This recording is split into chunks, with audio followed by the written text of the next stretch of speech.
may isa tayong nasiraan sa daan. At concern niya, hindi humatak yung sasakyan niya.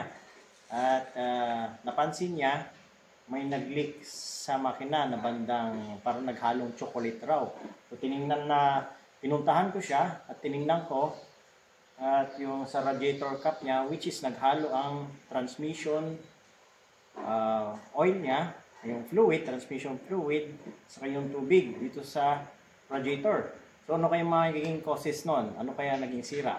So tingnan natin bakit naghalo. Lapit mo. Ayan. So ito guys, binuksan na natin ito. Tingnan mo yung radiator cap niya. Ayan. So kung titingnan nyo, naghalo na po yun. Naghalo na yung ATF niya, transmission fluid at saka yung coolant. So ano kaya ang na-damage itong Honda Civic na ito? 1.8.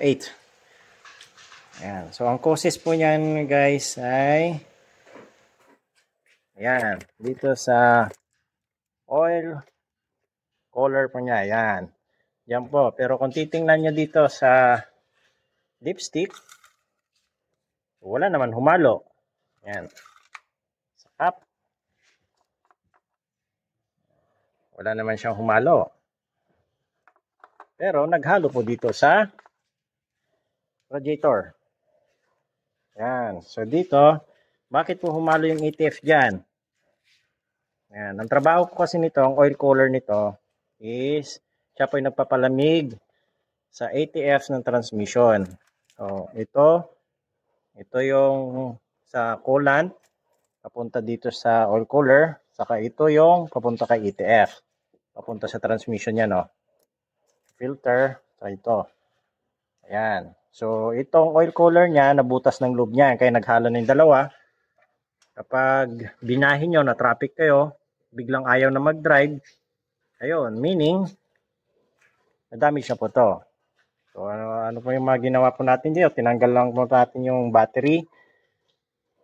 Ayan, para maging open. Ito po yung mga natanggal. Ayan. Yan lang po, tatanggalin nyo.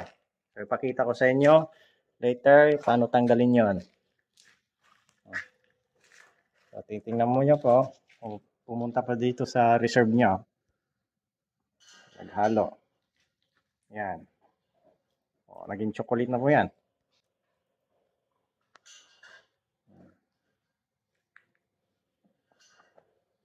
Automatic transmission fluid in coolant. Ayun, kung napansin nyo, ganun po nangyari, meaning naghalo po yung ATF at saka yung sa coolant.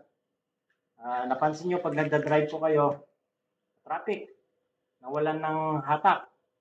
Kahit anong revolution mo, ayaw mabante. So, ang gagawin nyo dyan, emergency niya, i-off nyo for 5 to 10 minutes, palamigin. Pag lumamig, magdadrive ulit yan. Go sa nearest na emergency bay. Then, call tumawag po kayo ng pwede mag-ayos. Then yun po ang causes nun ng damage nito. Panoorin nyo on the next video kung paano po palitan yung oil o color ng Honda Civic 1.8.